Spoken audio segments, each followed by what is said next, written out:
I just remembered this game exists, and I could be using this to spend the time. It's very loud right now, so I can't read, and I obviously can't write either. So my only real choice for what I can spend this precious time is to play something. But I had no idea what to play, so I just rewatched some videos. I can't believe it took me this long to remember about this game. Anyway, if you look at the recording day, you'll realize this was recorded at around 22:31, which is 1 hour, 28 minutes, 40 something seconds away before the new year. Everything's loud, and I can't get any peace and quiet. I can't even sleep. When it's New Year, everyone is expected to stay up until the clock strikes midnight. So, what's a girl to do but play some games? About those later in the video. Howdy friendos, my name is Stuart, and welcome to the part of the channel where we take a look at pop culture characters and determine what alignment they are in Dungeons & Dragons. Today we're going to go ahead and take a look at the character who's arguably had the greatest and most consistent character development in Dragon Ball, and that is the Prince of All Saiyans, Vegeta. Now, full disclosure, we will only be covering the events of Dragon Ball Z Kai today.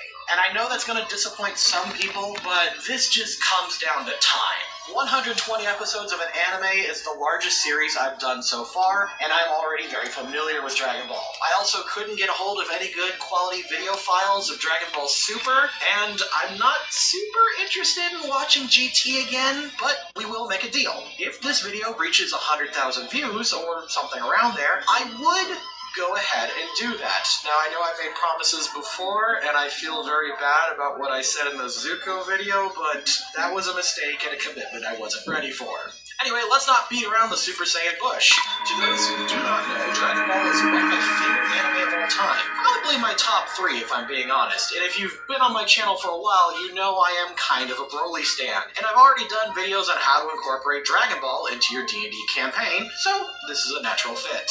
Currently, Dragon Ball is approaching 4 decades of history within its run on Shonen Jump, and it's had over 500 chapters separated into 42 different manga volumes. Over the course of the show, it starred the mystical monkey boy named Goku, who went on various magical and sci-fi filled adventures. Eventually, that character did grow up and became the world's strongest. As Goku became stronger, the stakes had to be raised higher as each villain got more and more power. The stakes literally could not get any higher on Earth. So, Toriyama, in his infinite wisdom, revealed that Goku is in fact one of the last sons of a lycanthropic alien race that served a galactic tyrant that wipes out populations and sells those planets for profit. Oh, also he has a brother. After killing his long-lost, albeit evil, brother, it is revealed that the last monarch and prince of all these monkey men, known as Saiyans, would be heading to Earth to finish the job and make a wish on Dragon Ball's immortality.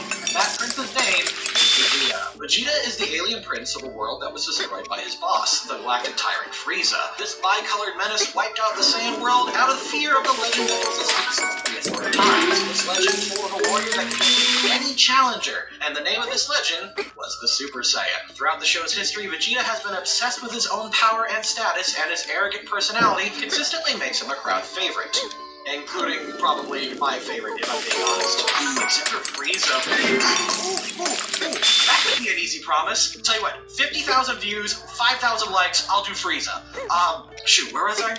Alright, Vegeta is technically known as Vegeta IV and is the last of his royal line. As such, his title is largely a formality and merely a sign of his elite status. Vegeta is regal, egotistical, and full of pride. At the beginning of the series, we see him on an alien planet feasting on his latest genocide with his partner Nappa. Vegeta himself was arrogant and proud, but was also smart and cunning, willing to strike up conversations and use diplomacy if needed.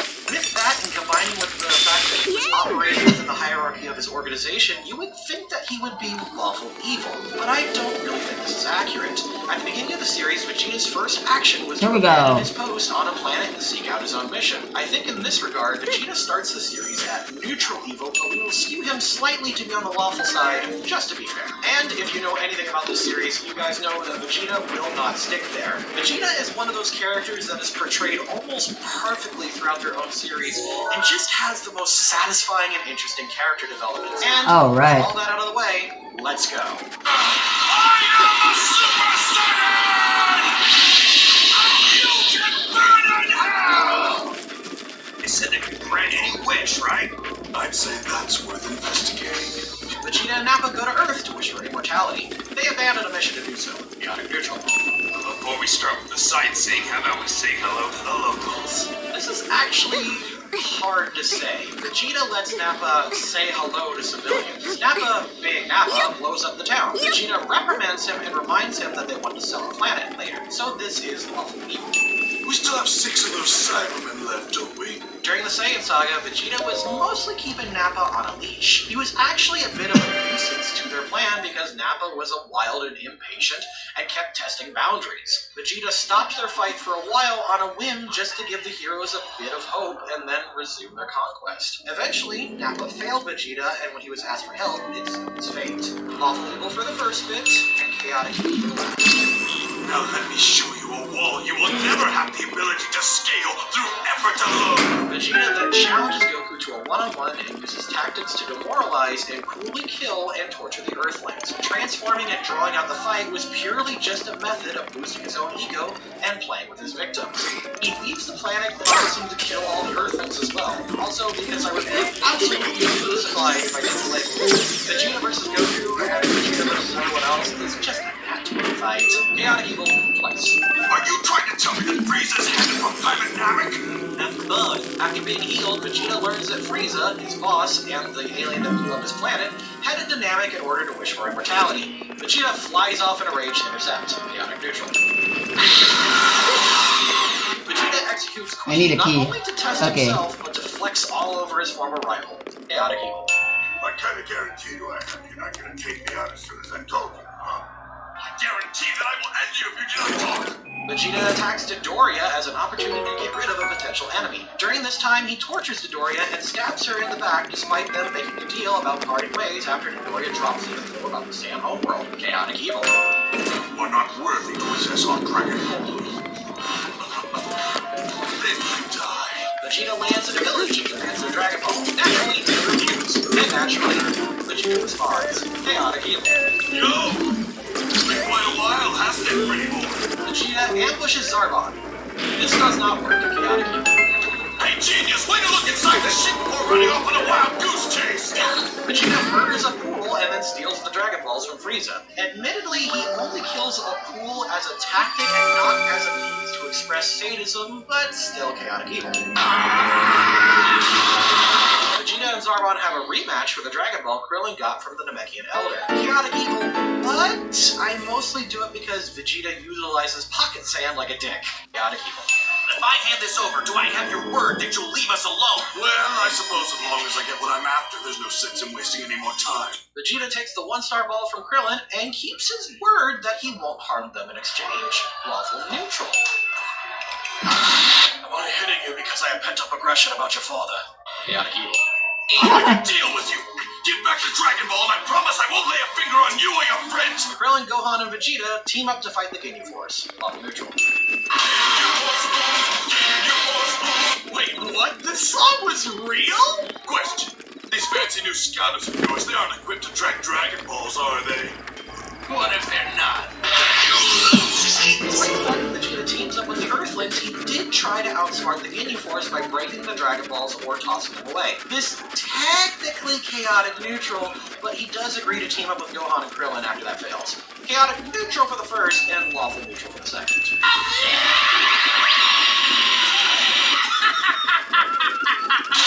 Vegeta saves Gohan and Krillin from Goldo, but definitely more for practicality than any sort of teamwork. He expresses this himself, actually. Chaotic neutral. Fools! What good did saving me accomplish? You could have used that opening to attack Raccoon instead! Again, I'm technically counting this multiple times with teaming up with Krillin and Gohan to fight name is stupid. I hate his name. What did I say? Lawful neutral. If you want to help him, come pick him up and get off this planet. Don't be absurd, Kakarot. Finish him off now while you still have the chance. Ever the pragmatist, Vegeta finishes off Recruit and Burter after Goku defeats them. This is purely a tactical decision, so I'll just say chaotic neutral.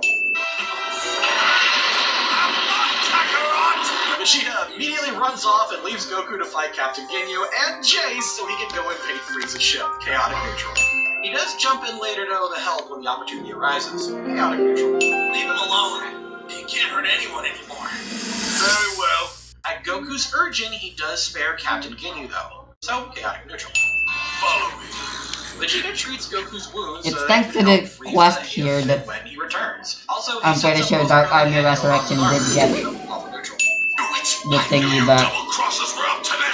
Vegeta tries to force the gang to grant him I won't raise the immortality. encounter rate Granted, past they were the ones medium, to try to I pull a think. fast one on him, so I'm just gonna say chaotic neutral and call it a game. I think if we was band together, you'll have your work cut out for you. Fairly progressive of Vegeta, but alright. Was he right? I'm just gonna give Vegeta like 3 lawful neutrals for being a team player in most of his fights. And yes, that includes abusing Zenkai. Although being stupid and kicking your white mage isn't going to give you good points either, so I'm going to give you 1 more in the chaotic evil category. Vegeta saves Gohan for vanity, I guess? It's debatable, but sure. He then fights Frieza on his own and gets his ass kicked. Oh my god, why is there a guardian in there? You have to listen to me. He betrays us. He eliminated the Saiyans, all of us, so that now we are all that remain. We're all gone. Your parents, my father, the king. In his last moments of his first life, mind you, Vegeta attempts to plead to Goku's sense of justice and try to instill in him a sense of duty to make Frieza answer for one of his crimes against his March. I'm actually giving this a lawful good, and I will explain this more in this analysis.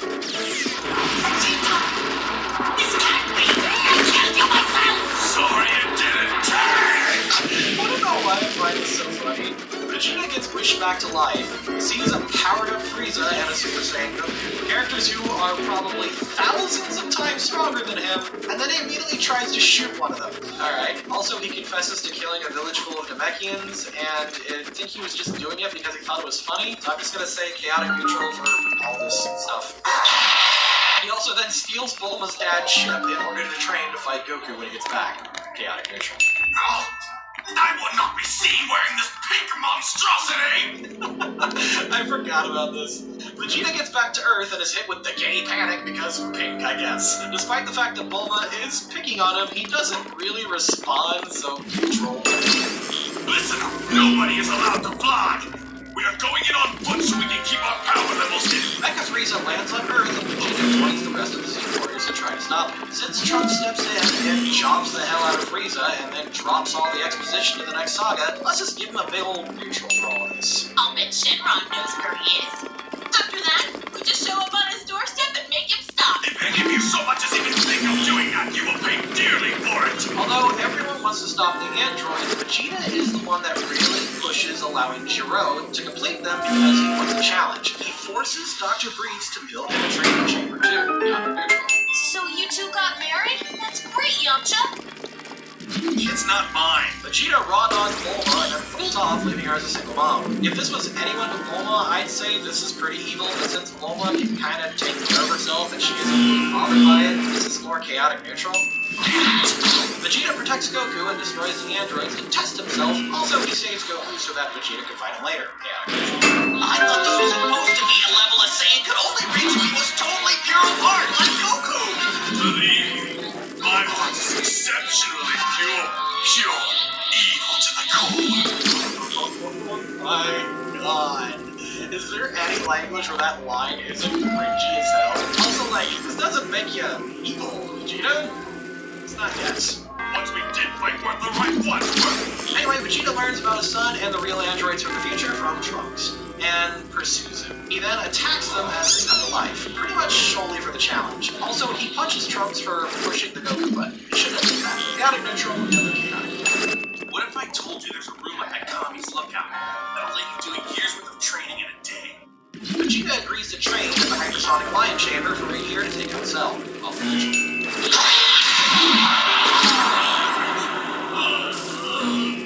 Vegeta comes out and completely dominates Cell. Cell then challenges him to fight his perfect form, and Vegeta takes the bait. This could be chaotic neutral, but the fact that he attacked Trunks and kind of doomed the planet despite everyone's warning makes this chaotic evil. So after Cell dominates Vegeta, he pretty much takes a backseat to the plot for like 20 episodes, so neutral.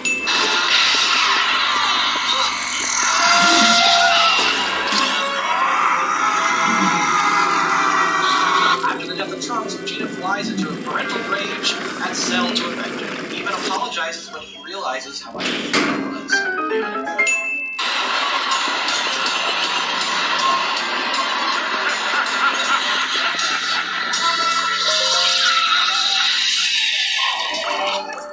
The Bean Struggle and end all the Bean Struggles. Here comes Vegeta to tip the scales in the hero's favor. Am I being called? Oh. Becca! Neutral good. Hey folks, did you see the funny dice rolls as opposed to the normal stuff we do? Well, those are inspired by my Super Saiyan class and races PDF for Pathfinder, now available on loadingthroughcrafts.com. Also, since you guys have been asking, the 5e D&D conversions are now available on the Dungeon Coach's website. Both PDFs come with 5 races, including Saiyan, Half Saiyan, Namekian, Frost Demons, and Majin, while the classes let you play as pretty much any sort of Dragon Ball Z fighter you want, from the punchy types like Goku, all the way to the blasty types like Vegeta. Feel free to check out those Dragon Ball books using the links in the description and the pinned comments.